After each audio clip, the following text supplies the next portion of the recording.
Wij hebben onze zorgen natuurlijk over de dieren. En dat is vooral omdat we weten, we doen onze vaste rondes en we komen heel veel dieren tegen aan kettingen in tuinen en vooral ook onbeschut. Is normaal al geen ideale situatie, maar in dit geval met zulk slecht weeropkomst maken we ons echt zorgen om deze dieren. Daarom hebben we ook DocPartner eventjes uitgenodigd voor dit gesprek, omdat zij toch heel erg gespecialiseerd zijn in het gedrag van honden en net even iets meer uit kunnen leggen daarover. En daarom zou ik graag het woord aan Norbert willen geven. Norbert, wat kan je vertellen? Wat betekent, het weer is er nog niet, maar wat betekent bijvoorbeeld zo'n zware storm met onweer voor honden? Nou, het meest belangrijke is het onweer wat eraan zit te komen, waar honden natuurlijk heel erg bang voor zijn. En, de hondjes die binnen zijn, ja, die moeten heel lekker binnen blijven. Maar de baasjes moeten de honden ook niet meteen gaan vertroetelen als een donderslag is. Want anders versterk je de angst weer voor zo'n hondje. Doe normaal, probeer zelf ook rustig te blijven als baas en dat is het beste voor de hond. Maar het meest belangrijkste, de honden die buiten zijn. Ja, wij vragen toch aan de mensen van haal die honden naar binnen als dat kan, voorlopig voor 2 dagen. Zodat ze veilig zijn. Mocht dat nou niet lukken, zorg dan dat die beestjes een veilige, droge plek hebben in de tuin of waar dan ook. Maar wees er ook zeker van dat ze niet kunnen ontsnappen. Een hond die bang is, die kan over barricaden heen springen die hij normaal nooit zou nemen. En ja, als hij weg is, is hij weg. Hij gaat hollen, hij gaat de knoek in en we zien hem niet meer terug.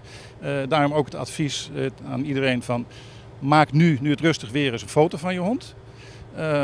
De riem die hij om heeft, schrijft daar sowieso een telefoonnummer op en een naam van de hond. Dus dat mocht hij weglopen of uitbreken, dat hij weer terug te vinden is.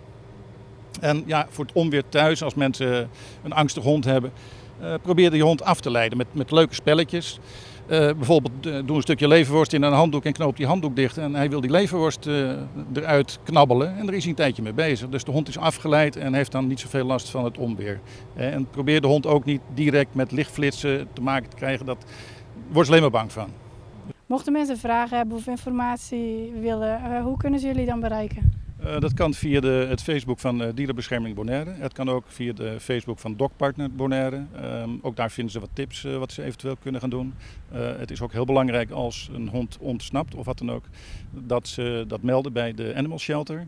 En daar ook contact mee houden, want wellicht wordt die hond daarheen gebracht. En het is natuurlijk zonde als je daar niet heen gaat. Dus ja, ik raad mensen aan om in ieder geval altijd als de hond uitgebroken is, om contact op te nemen met de Animal Shelter. Mocht een hond nou heel bang zijn, wat kunnen mensen dan doen? Is er bijvoorbeeld ook nog medicatie voor? Nee, probeer zelf heel rustig te blijven, hoe moeilijk het ook is. Ga zelf niet in paniek raken, dat soort dingen.